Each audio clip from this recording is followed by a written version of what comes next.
Bismillahirrahmanirrahim. Assalamualaikum warahmatullahi wabarakatuh. Alhamdulillahi ala ihsanih wa syukru lahu ala taufiqihi wa amtinanih wa asyhadu an la ilaha illallah wahdahu la syarika lah da'iyan ila ridwanih wa asyhadu anna Muhammadan abduhu wa rasuluhu la nabiyya ba'dah.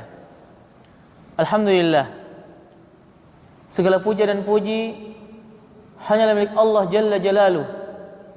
Kita memujinya tiap hari. Setiap kita selesai melaksanakan salat, kita berzikir subhanallah, kemudian juga alhamdulillah 33 kali. Tiap hari kita membaca alhamdulillah. Segala puja bagi Allah yang memberikan kepada kita nikmat. Banyak kenikmatan yang Allah Subhanahu wa taala berikan kepada kita. Nikmat iman. Ini yang paling penting dari semua kenikmatan, nikmat iman. Yang mana seseorang tersebut tidak mungkin bisa untuk melaksanakan ladzatul ibadah, lezatnya ibadah, kecuali karena iman. Seseorang tidak mungkin berada di masjid-masjid Allah Azza wa Jal untuk melaksanakan salat kecuali karena di sana ada panggilan iman. Dan ini adalah nikmat yang sangat nikmat, yaitu diberikannya kita nikmat iman kepada Allah Azza wa Jal. Ikhwatal iman azani Allahu wa iyyakum. Sebelum kita lanjut kitab Ad-Dawa Ad-Dawa, kita akan memerajaah sedikit atau mengulangi sedikit apa itu kitab Ad-Dawa Ad-Dawa. Kitab Ad-Dawa Ad-Dawa atau penyakit dan obatnya merupakan sebuah kitab yang ditulis oleh seorang ulama yang bernama Ibnul Qayyim Al-Jauziyah.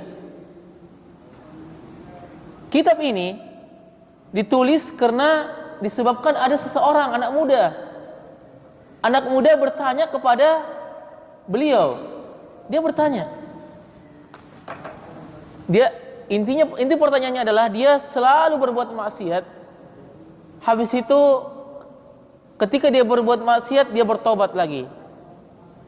Habis tobat dia berbuat maksiat lagi. Kemudian tobat lagi, kemudian berbuat maksiat lagi, dan seterusnya sampai dia takut. Kalau seandainya saya lanjut maksiat ini, saya takut dunia saya dan akhirat saya bisa rusak. Akhirnya Ibnul Qayyim Al-Jauziyah menulis buku ini untuk menjawab pertanyaan seorang tadi yang bertanya. Buku ini banyak sekali direkomendasikan oleh para ulama. Ada yang mengatakan kalau seandainya mau berubah, baca buku ini, yaitu kitab Ad-Dawa Ad-Dawa. Banyak ulama-ulama, Syekh Abdul Razak juga telah merekomendasikan buku ini. Karena jika seorang ingin berubah, maka hendaklah membaca buku ini. Baik, kita lanjut lagi. Firman Allah Azza wa Jal dalam surat Al-Isra ayat 82 dalam buku ini, qala Allah tabaraka wa ta'ala, Allah mengatakan, wa nunazzilu minal qur'ani ma huwa shifaa'un wa rahmatul lil mu'minin. Dan kami turunkan dari Al-Quran apa-apa yang menjadi obat penawar dan rahmat bagi orang-orang yang beriman. Jadi Al-Quran itu adalah obat, bukan hanya obat yang hati. Kita ketahui bahwa sesungguhnya obat ketika seorang itu galau, ketika seorang itu stres karena kerjaan, karena tugas, karena tekanan, itu obatnya adalah berzikir kepada Allah. Itu Al-Quran. Allah mengatakan, ala bidzikrillah tatma'innul qulub. Bukankah dengan berzikir kepada Allah, hati itu akan menjadi tenang. Kalau kita ingin sembuh, misalnya kita punya penyakit hasad, atau penyakit sombong, atau penyakit ini, kita harus mengikuti resepnya Nabi alaihi salatu wassalam. Nabi sudah kasih kita resep. Itu dan semuanya sudah ada jawabannya di dalam Al-Quran. Wa nunazzilu minal qur'ani ma huwa shifa. Itu penyembuh. Wa rahmatun lil mu'minin. Dan rahmat bagi orang-orang yang beriman. Mau penyakit jasmani, penyakit rohani, itu bisa disembuhkan dengan Al-Quranul Karim. Sebagaimana dulu zaman sahabat, ada sebuah riwayat, dan riwayat ini sahih. Riwayatnya sahih, diriwayatkan oleh Imam Bukhari dan Imam Muslim. Kalau sudah Imam Bukhari dan Imam Muslim meriwayatkan hadis, maka di situ hadis yang paling nomor satu kesahihannya, muttafaqun alaih. Disebutkan sebagai muttafaqun alaih, disepakati oleh Imam Bukhari dan Muslim. Jadi ada sebuah riwayat dari Abi Sa'id ia berkata, sebagian sahabat Nabi SAW itu pernah mengadakan perjalanan safar. Jadi sahabat Nabi ini pernah safar. Ketika tiba di sebuah perkampungan Arab, mereka pun meminta penduduknya untuk menjamu mereka. Jadi zaman dulu orang kalau pergi perjalanan jauh itu karena tidak ada hotel, tidak ada homestay, tidak ada tempat bermalam, mungkin masjid juga kurang. Itu mereka minta untuk dijamu. Udah, jamu saya ya 3 hari. Itu kebiasaan orang-orang Arab zaman dulu. Jadi ketika mereka safar, mereka minta, tolong jamu saya 3 hari ya. Maksudnya, saya lagi safar nih, tolong kasih saya penginapan, makan selama 3 hari. Biasanya 3 hari. Dan orang-orang Quraisy itu terkenal suka menjamu tamu. Itu orang-orang Quraisy zaman dahulu, orang-orang Arab zaman dahulu. Itu suka jamu tamu. Bahkan sampai sekarang itu orang Arab itu suka juga jamu tamu. Mereka senang ketika ada tamu. Nah, sahabat ini ketika tiba di sebuah perkampungan Arab, dia minta penduduknya untuk jamu. Udah, jamu saya dong, layani saya sebagai tamu. Tapi penduduk dusun itu nolak, gak mau dia. Tidak lama kemudian, kepala dusun tersebut disengat kalajengking. Jadi biasanya kalau di dusun-dusun itu ada kepala dusunnya. Ini kepala dusunnya itu disengat kalajengking. Akhirnya penduduk itu segera tuh diobatin. Ini ketuanya ini diobatin. Dia panggil yang paling canggih. Dia berusaha dengan semaksimal mungkin kasih ramuan ini ramuan itu, gak mampan. Kemudian ada salah satu dari mereka saranin, coba kalian datangi rombongan yang datang tadi itu, yang minta jamuan. Mungkin saja di antara mereka ada yang membawa sesuatu untuk mengobatinya. Mungkin dia punya sesuatu yang bisa mengobatin bos kita nih, yang bisa mengobatin ketua kita nih.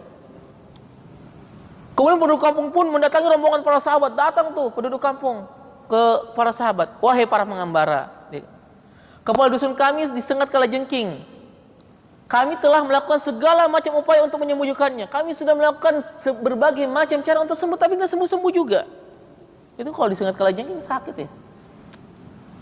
Tapi tidak berhasil. Apakah di antara kalian mempunyai suatu cara menyembuhkannya? Punya nggak cara, tipsnya biar bisa sembuh nih? Kemudian sebagian sahabat mengatakan, benar, demi Allah aku mampu meruqyah. Jadi ruqyah itu bukan hanya karena orang kerasukan, tidak. Orang ruqyah juga, orang sakit juga bisa diruqyah. Orang sakit juga bisa diruqyah. Akan tetapi demi Allah katanya, kata sahabat ini, kalian menolak kami untuk menjamu kami tatkala kami memintanya. Oleh karena itu aku tidak mau meruqyah kecuali kalian sedia memberikan aku upah. Oke, saya mau meruqyah nih kepala dusun kalian, tapi kasih saya upah katanya. Akhirnya mereka sepakat untuk memberikan sejumlah kambing sebagai bayarannya. Akhirnya sahabat tadi itu bergegas ke tempat kepala dusun yang sakit tadi. Kemudian sahabat ini memberikan tiupan yang diiringi sedikit ludah. Ini metode ruqyah yang sakit ya, orang yang sakit. Kemudian dia membaca Alhamdulillahirabbil alamin, surat Al-Fatihah. Apa yang terjadi jamaah sekalian? Kepala dusun itu seakan-akan terbebas dari ikatan. Lalu dia pun bangkit dan berjalan tanpa merasakan sakit lagi. Dan ini benar. Ana pernah, ini cerita pribadi, Ana pernah melihat ada orang yang sakit tumor, begitu sakit. Tiap malam, pagi, siang, malam itu kesakitan orangnya. Gak bisa tidur. Qadarullah, Ana datangi ke orang tersebut dan membaca ayat-ayat ruqyah. Wa nunazzilu minal Qur'ani ma huwa shifa, bacakan Al-Fatihah. Subhanallah, orangnya tidur. Itu adalah keajaiban Quran. Makanya kita kalau sakit itu ada dari sunnah Nabi SAW. Kalau seandainya ada orang yang sakit di antara kalian, maka peganglah tempat yang sakit itu, kemudian bacakanlah 7 kali Bismillah, Bismillah, Bismillah. A'udzu billahi wa qudratihi min syarri ma ajidu wa hadir. Insyaallah sembuh. Jadi ini berapa kali kami pribadi praktekkan dan orang-orang lain praktekkan. Dan itu sembuh insyaallah. Apakah itu sakit gigi, sakit perut, sakit kepala, itu biasanya obat yang manjur, dan kita harus yakin karena apa yang datang dari Nabi SAW, kita harus yakin bahwa ini pasti menyembuhkan. Ini juga Ibnu Qayyim al-Jauziyah, penulis buku ini, dia pernah sakit juga di Mekah. Dia pernah sakit, dia tidak sembuh-sembuh. Dia sudah mengobati, dia tidak sembuh-sembuh. Akhirnya dia ngambil air, kemudian membacakan surah Al-Fatihah di air tersebut beberapa kali dengan niat untuk diruqyah, kemudian dia minum dan sembuh. Dan makanya Al-Quran itu bukan hanya sebagai obat jiwa saja, tapi juga obat fisik kalau seandainya sakit fisik. Karena betapa banyak kita lihat cerita-cerita orang yang kanker, yang sudah divonis oleh dokter tidak bakal bisa sembuh lagi. Begitu dia mendekatkan diri kepada Allah, berdoa kepada Allah Azza wa Jalla, meruqyah dirinya sendiri, sembuh. Ini beberapa kali kita dengar. Kemudian penduduk dusun, kita lanjut ceritanya tadi, akhirnya dibacakan Al-Fatihah, penduduk dusun ini, kepala dusun ini sembuh. Seakan-akan tidak digigit sama sekali kalajengking.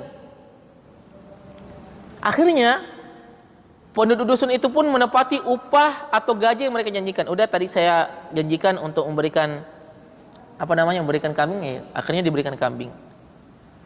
Sebagian sahabat berkata, udah kita bagilah upah tersebut. Namun sahabat tadi yang meruqyah bilang, kita tidak akan membaginya sampai kita mendatangi Rasulullah SAW dan menceritakan apa yang telah terjadi. Dengan kata lain, kita tunggu nih perintah beliau. Boleh nggak kita bagi nih? Ini upah, boleh nggak kita bagi? Boleh nggak kita ambil upah ini? Selain itu, para sahabat mendatangi Rasulullah SAW dan menceritakan kisah yang mereka alami. Rasulullah SAW bertanya, bagaimana kamu mengetahui bahwa Al-Fatihah itu dapat dipakai untuk meruqyah? Rasul tanya, kamu ini tahu ruqyah ini dari mana? Beliau melanjutkan, sahabat ini menjawab, kami mengetahui Al-Fatihah dapat dipakai untuk meruqyah. Dan sahabat ini dan Nabi mengatakan, kalian benar, bagilah upah tersebut dan berilah aku bagian seperti hal lainnya. Jadi obat tersebut Al-Fatihah itu memberikan dampak positif terhadap penyakit yang tertera dalam kisah tersebut, lalu menghilangkan secara total hingga seolah-olah penyakit tersebut tidak pernah ada sebelumnya. Dan ini merupakan obat termudah. Seandainya seorang mampu untuk menggunakan Al-Fatihah dengan baik untuk pengobatan, niscaya dia akan melihat efek penyembuhan yang menakjubkan. Dan ini banyak sekali kisah-kisah seperti ini. Ikhwatal iman, azani Allahu wa iyyakum. Oleh karenanya, kita cobalah mempelajari Tibbun Nabawi, atau bagaimana doa-doa yang ada yang di dalam hadis-hadis Nabi SAW atau di dalam Al-Quran untuk mengobati penyakit-penyakit kita. Ikhwatal iman, azani Allahu wa iyyakum. Namun di sini ada satu permasalahan yang harus kita pahami bersama. Zikir-zikir, ayat-ayat, doa-doa ataupun obat-obatan yang dipergunakan untuk ruqyah dan penyembuhan, walaupun pada hakikatnya bermanfaat dan mampu menyembuhkan, namun tetap saja mempunyai ketergantungan terhadap keadaan tubuh penderita dan kuatnya pengaruh yang mengobati. Apabila terjadi keterlambatan dalam penyembuhan, maka hal itu disebabkan oleh lemahnya pengaruh dan semangat dari pihak yang mengobati. Jadi gini, jadi sebagian itu tergantung juga orang yang melakukan pengobatan tersebut. Misalnya orang yang semakin saleh seperti Imam Ahmad bin Hanbal. Dulu pada zamannya Imam Ahmad bin Hanbal itu ada orang yang kerasukan jin. Kemudian diruqyah nggak keluar jinnya.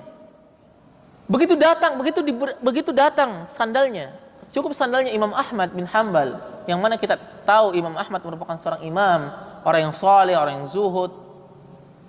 Itu jinnya lari. Itu juga tergantung orang yang mengobati, apakah dia keimanannya kuat atau tidak.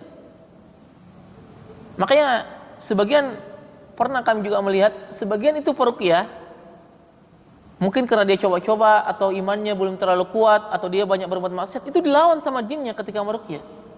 Diajak berkelahi apa segala macam. Itu ada juga seperti itu. Ikhwatal iman, azani Allahu wa iyyakum.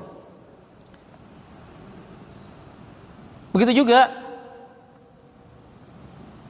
kita jangan pernah remehkan kekuatan doa, ya mas sekalian. Doa itu punya pengaruh besar dalam kehidupan kita.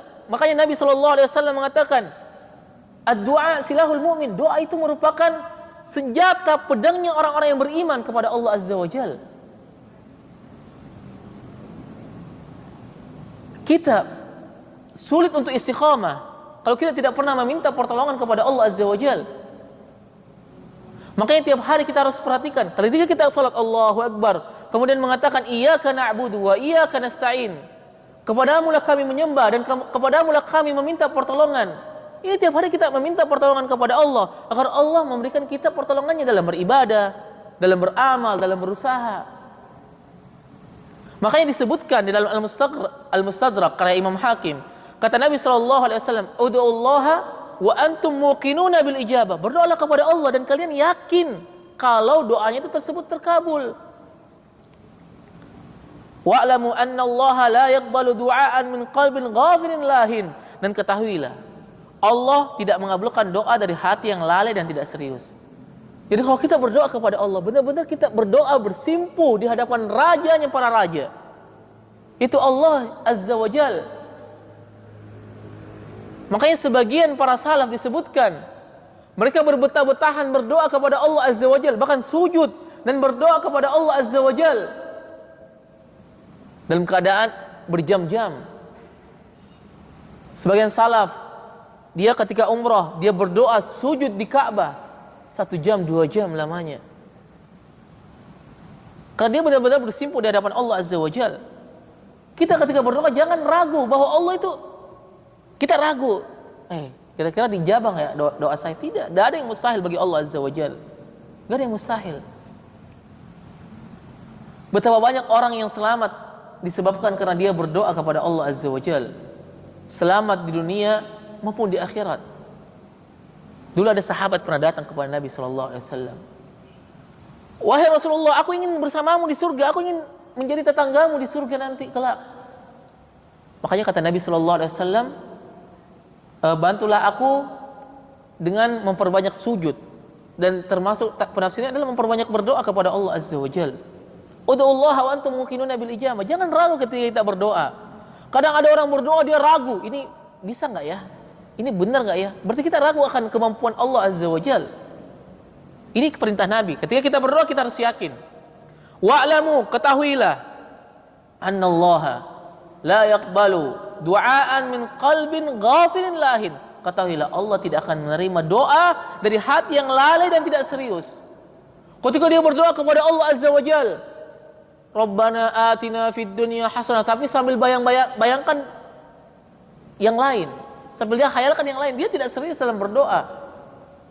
Ketika dia berdoa misalnya minta kerjaan, atau dia berdoa agar usahanya sukses, atau dia berdoa agar anaknya soleh, dia tidak serius dalam berdoa. Dia berdoa tapi dia bayangkan yang lain.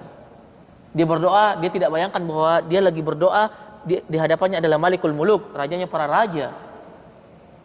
Makanya orang yang hatinya lalai, kata Nabi SAW, wa'lam, ketahuilah, annallaha la yaqbalu, Allah tidak menerima doa dari hati yang lalai dan tidak serius dalam berdoa. Ikhwatal iman, azanillahu wa iyyakum. Jadi doa ini sangat bermanfaat untuk menghilangkan penyakit. Kalau seandainya hati kita lalai kepada Allah, terutama zaman sekarang, bapak-bapak, ibu-ibu. Zaman sekarang banyak sekali hal-hal yang melalaikan kita dari akhirat. Dulu banyaknya yang kita kenal orang-orang yang benar-benar istiqamah di jalan Allah. Ketika azan berkumandang, dia berjalan menuju masjid. Ketika ada kajian-kajian, dia semangat di dalam menuntut ilmu. Akan tapi tidak jarang kita melihat mereka telah berbalik arah. Allah cabut hidayah dari hatinya. Kenapa? Bisa jadi karena dia lemah dalam berdoa. Makanya Nabi SAW mengajarkan kepada Mu'adz, ya Mu'adz, wahai Mu'adz, ketika engkau selesai salat maka selalu membaca, ya muqallibal qulub, sarif qalbi ala dinik. Wahai yang membolak-balikan hati,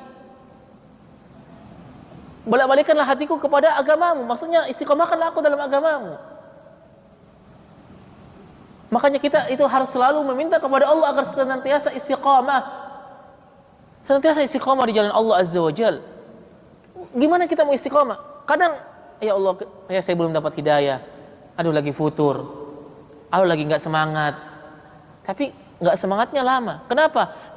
Bisa jadi karena dia tidak meminta pertolongan kepada Allah. Ketika kita futur, Ketika kita futur, maka segera minta pertolongan kepada Allah Azza wa Jalla agar diberikan lagi semangat untuk beribadah.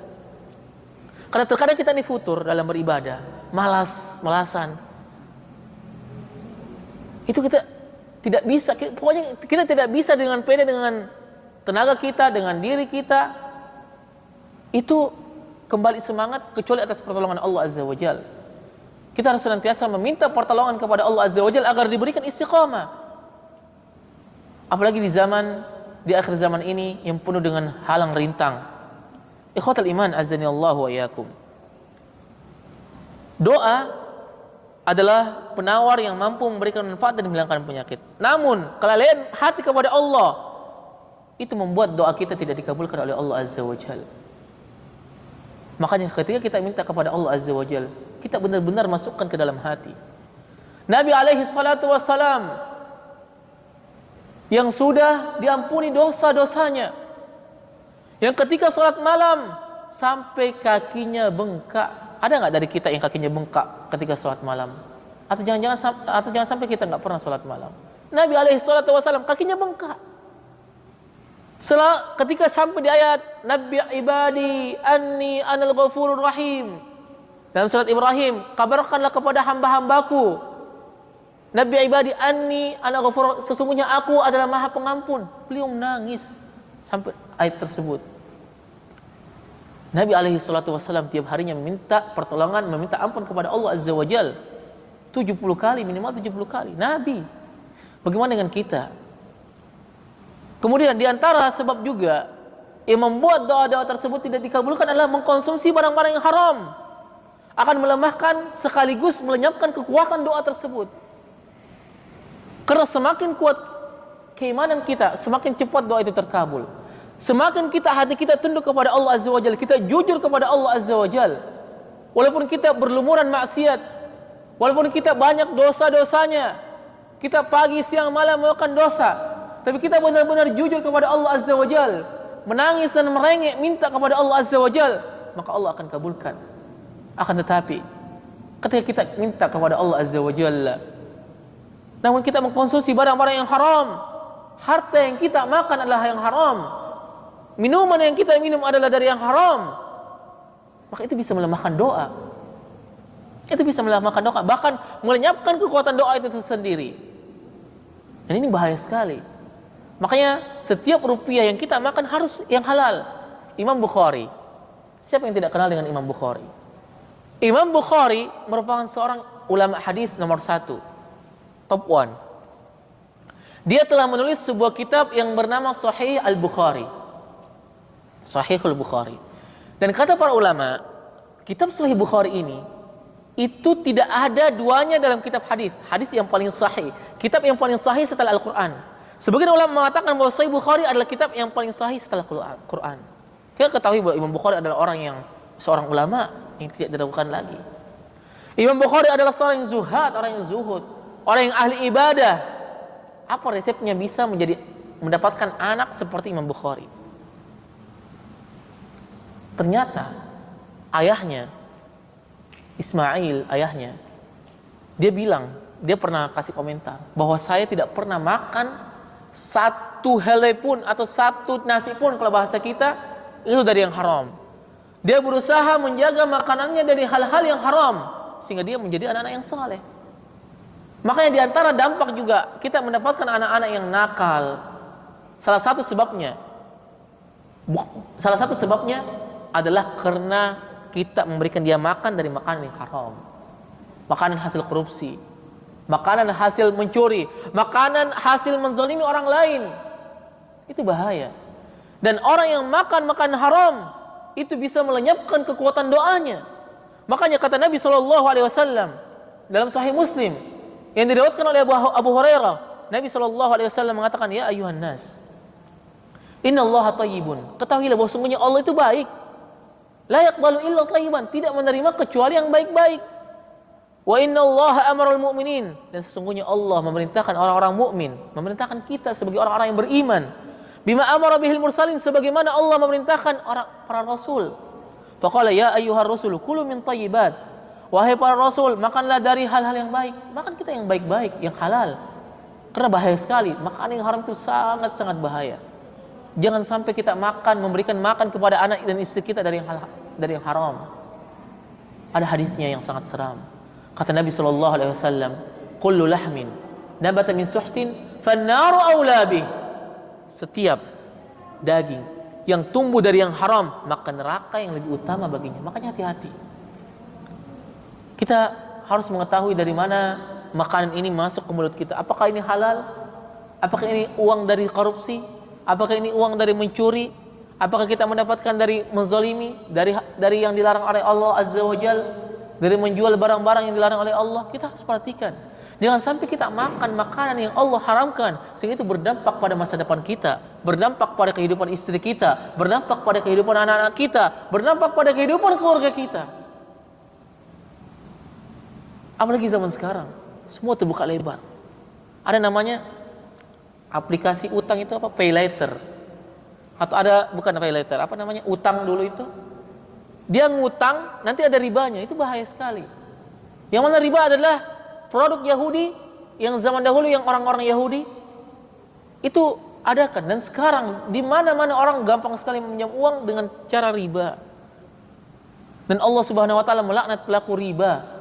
Makanya ini kita harus hati-hati.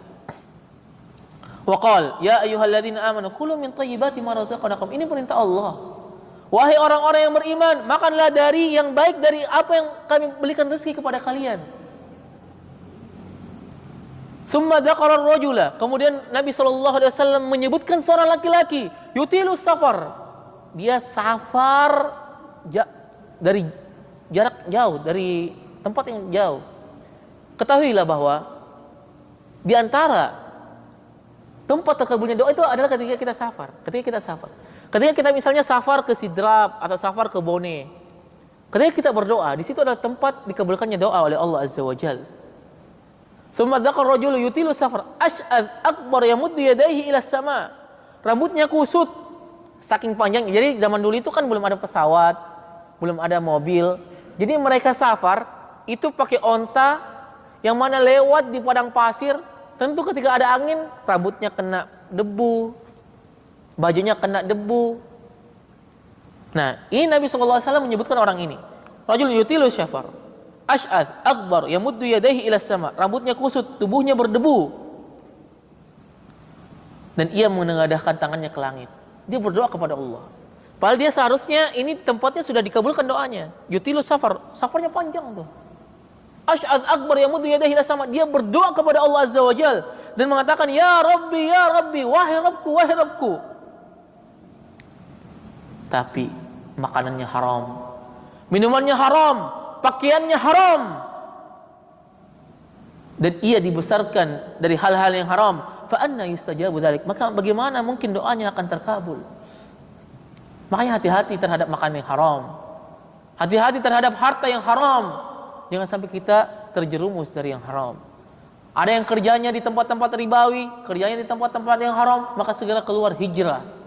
Karena kata Allah Subhanahu wa taala, "Wa may yattaqillah yaj'al lahu makhraja wa yarzuqhu min haitsu la yahtasib." Barang siapa yang bertakwa kepada Allah Azza wa Jalla, yaj'al lahu makhraja, maka Allah akan memberikan dia jalan keluar. Wa yarzuqhu min haitsu la yahtasib, dan Allah akan memberikan rezeki dari arah yang dia tidak sangka-sangka. Ini sudah janji Allah Azza wa Jal. Karena yang memberikan kita tangan adalah Allah. Yang memberikan kita jantung adalah Allah. Yang memberikan kita mata yang bisa melihat adalah Allah. Maka bagaimana mungkin kita bisa ragu terhadap rezeki Allah ketika kita bertakwa kepadanya? Ikhwatul iman azani Allah wa iyyakum. Abdullah bin Imam Ahmad menyebutkan dalam kitab Az-Zuhud, dahulu Bani Israel itu pernah tertimpa bencana hingga mereka pun keluar dari suatu tempat untuk berdoa. Jadi dulu Bani Israel ini pernah kena bencana, sehingga mereka keluar ke suatu tempat untuk berdoa kepada Allah. Kemudian Allah mengawahyukan kepada nabinya untuk mengabarkan kepada mereka, sesungguhnya kalian keluar ke dataran tinggi ini dengan badan yang najis. Kalian menengadahkan tangan kalian kepadaku, padahal ia berlumuran darah, dan dengannya kalian penuhi rumah-rumah dengan barang-barang yang haram. Apabila kalian sekarang memohon pada saat murkaku kepada kalian telah bertambah, kalian hanyalah akan semakin menjauh dariku. Abu Dzar berkata, cukuplah doa itu bisa diterima jika disertai dengan kebajikan. layaknya sejumput garam yang mampu mencukupi makanan.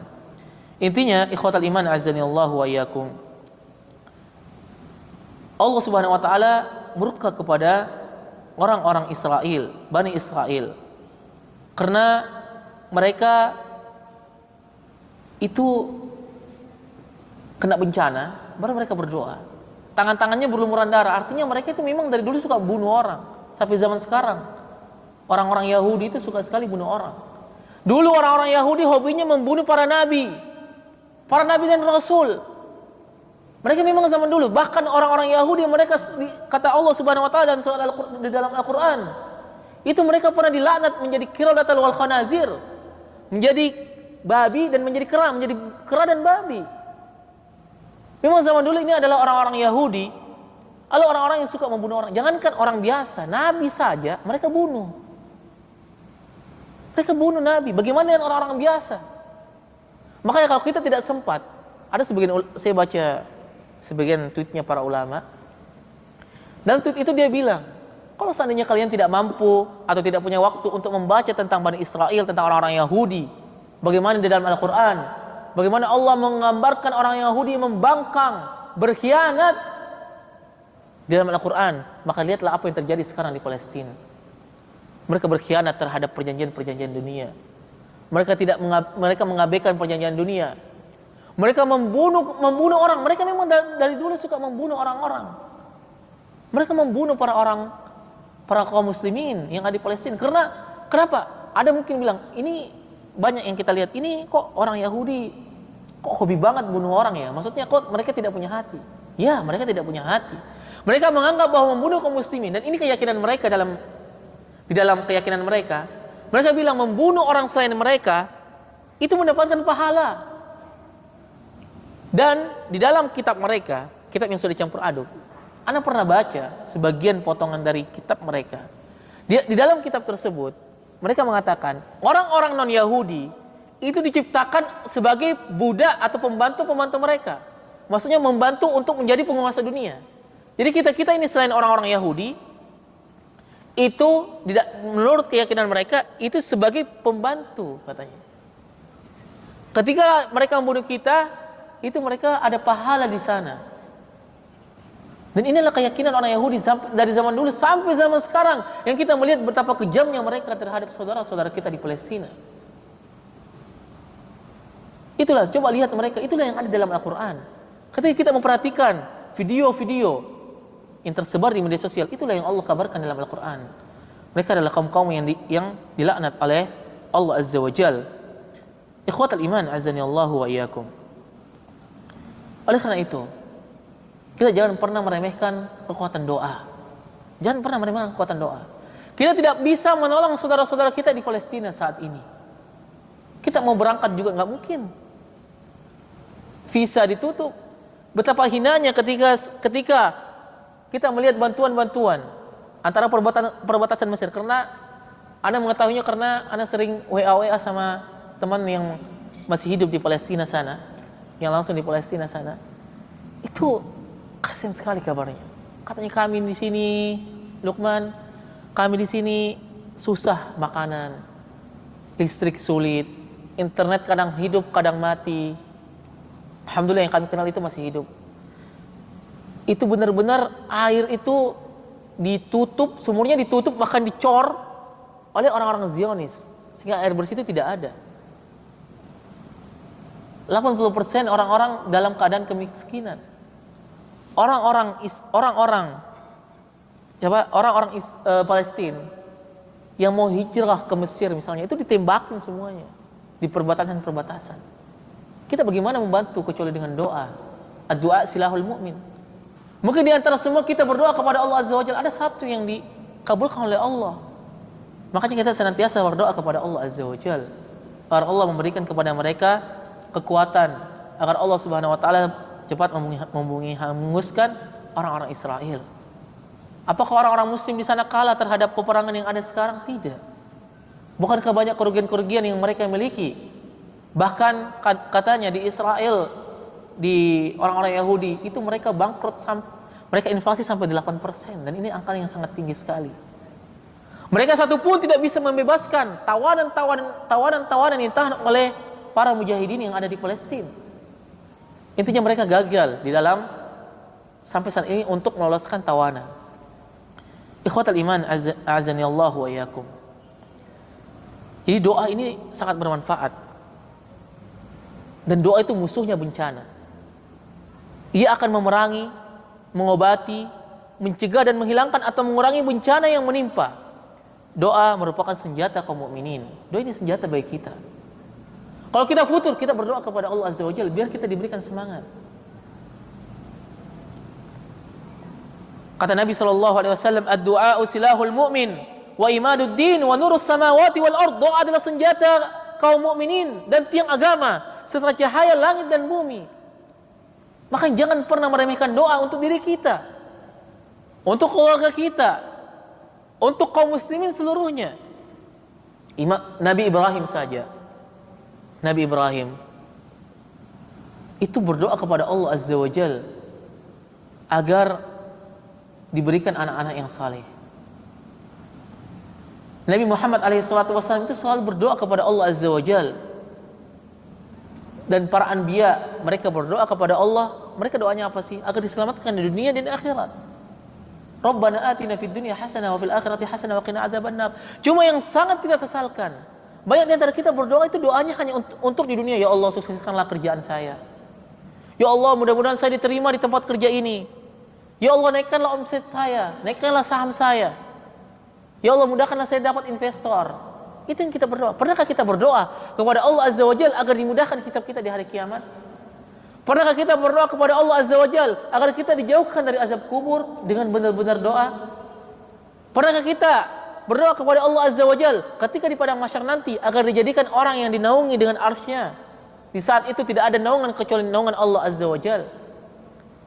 Pernahkah kita berdoa kepada Allah Azza wa Jalla, merengek-rengek kepada Allah Azza wa Jalla di sepertiga malam? Tatkala orang-orang masih tidur, kita memohon kepada Allah Azza wa Jalla agar diberikan surga Firdaus atau agar bertetangga dengan Nabi alaihi salatu wassalam. Kata Nabi sallallahu alaihi wasallam, karena para nabi itu kumpulnya di surga, di blok Firdaus, di surga Firdaus. Kita pernah minta kepada Allah Azza wa Jalla? Cuma banyak dari kita hanya meminta karena dunia dan dunia yang fana ini, yang pasti kita akan tinggalkan. Maka kita kalau berdoa itu minta juga kepada Allah Azza wa Jalla tentang akhirat kita. Jangan lupa untuk meminta akhirat. Kita selalu meminta kepada Allah, ya Allah mudahkanlah saya nikah, berikanlah saya harta dan lain sebagainya. Kita minta kepada Allah agar diberikan surga. Dan doa yang selalu Nabi SAW minta adalah ilmu. Allahumma inni as'aluka ilman nafi'an wa rizqan tayyiban wa amalan mutaqabbala. Nabi juga itu selalu minta ilmu. Ikhwatal iman azani Allah wa iyyakum. Di sini Nabi mengatakan ad-du'a silahul mu'min. Doa adalah senjata kaum mukminin. Kita kalau seandainya orang-orang ateis saja atau orang-orang kufar ketika mereka berada di tengah laut kena ombak terombang-ambing, dia sudah tidak ada lagi jalan keluar. Dia minta kepada siapa? Minta kepada Allah Azza wa Jalla. Ketika sudah selamat, kembali ke daratan, dia berbuat syirik lagi. Allah kabulkan doanya. Makanya sebagian orang-orang ateis itu, kalau kita dengar cerita-ceritanya, ketika di pesawat guncangan dahsyat, dia dengan fitrahnya meminta kepada Allah Azza wa Jalla. Bagaimana kita sebagai orang yang beriman? Kita harus selalu meminta kepada Allah Azza wa Jalla. Kita minta apa saja, karena kata Allah, kita nih kalau minta sama manusia, hari ini minta 100.000, besok minta 100.000 lagi, besok minta 100.000. Orang marah nggak? Marah. Tapi Allah itu senang ketika kita minta.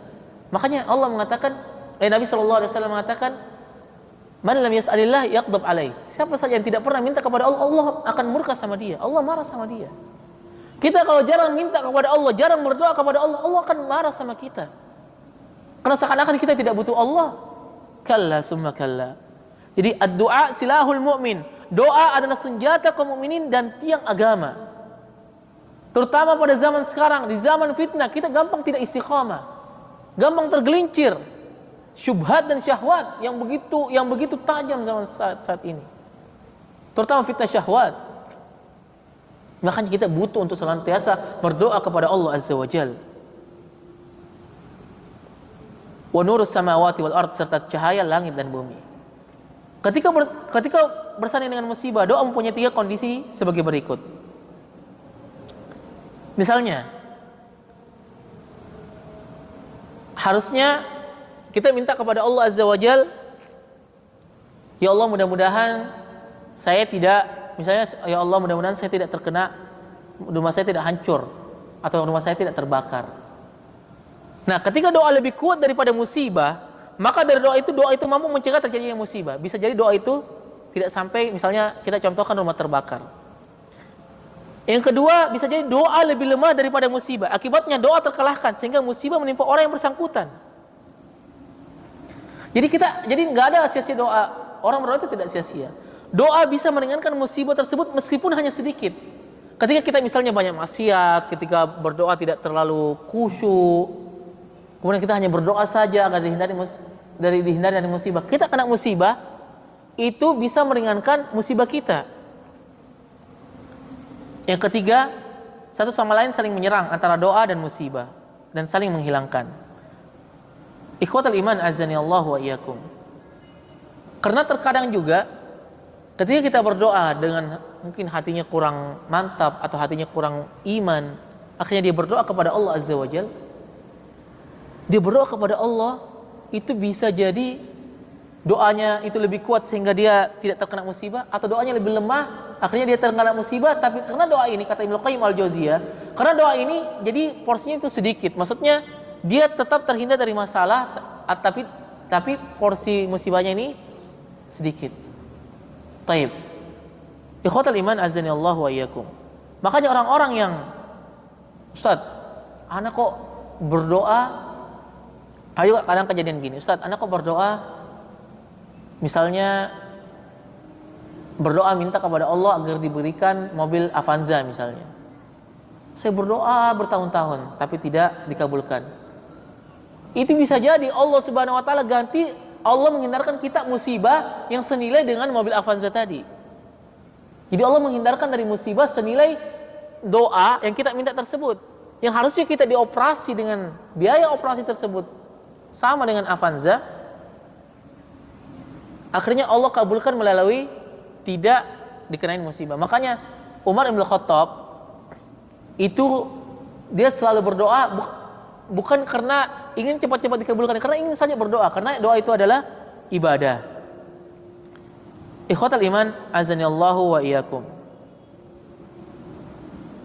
Disebutkan Nabi SAW mengatakan, ad-du'a yanfa'u mimma nazala wa mimma lam yanzil.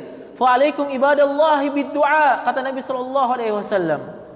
Doa itu akan memberikan manfaat terhadap apa yang telah terjadi maupun yang belum terjadi.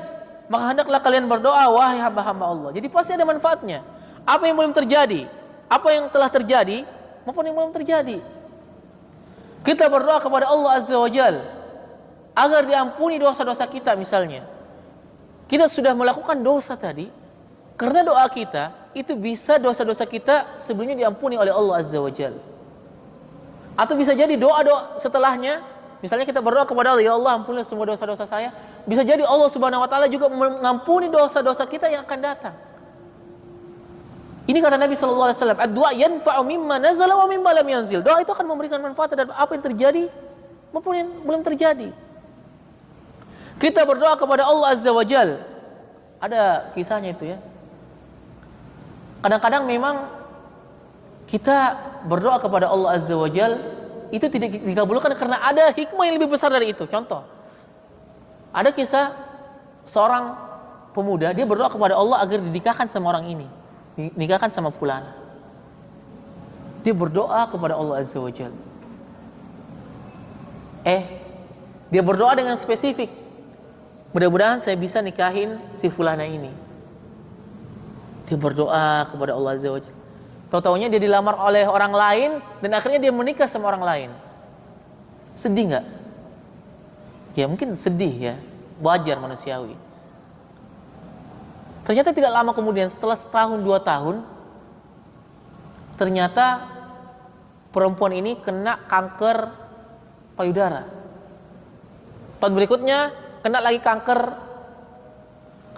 apa gitu, Anda lupa. Kemudian setelah itu meninggal dunia. Dan akhirnya dia mengetahui bahwa inilah sebabnya Allah tidak mengabulkan doanya untuk sama fulan itu, karena Allah menghindarkan dari azab tadi. Makanya tidak ada mustahil. Makanya kata Nabi, "Ad-du'a yanfa mimma nazal wa mimma lam yanzil." Doa itu akan memberikan manfaat dari apa yang telah terjadi maupun yang belum terjadi.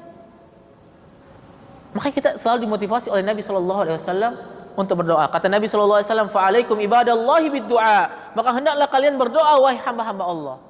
Maka kita terus berdoa kepada Allah Azza wa Jalla. Apa saja hajat kita, jangan pernah berharap sama manusia. Karena kita berharap sama manusia pasti jengkel, pasti kecewa. Tapi berharaplah kepada Allah Azza wa Jalla yang maha mengabulkan doa-doa. Ikhwatal iman azani Allah wa iyyakum, karena sudah masuk waktu Isya, maka kita cukupkan sampai sini dan insyaallah kita akan lanjutkan pembahasannya di pertemuan yang akan datang. Subhanakallahumma bihamdik asyhadu an la ilaha illa anta astaghfiruka wa atubu ilaik. Assalamualaikum warahmatullahi wabarakatuh.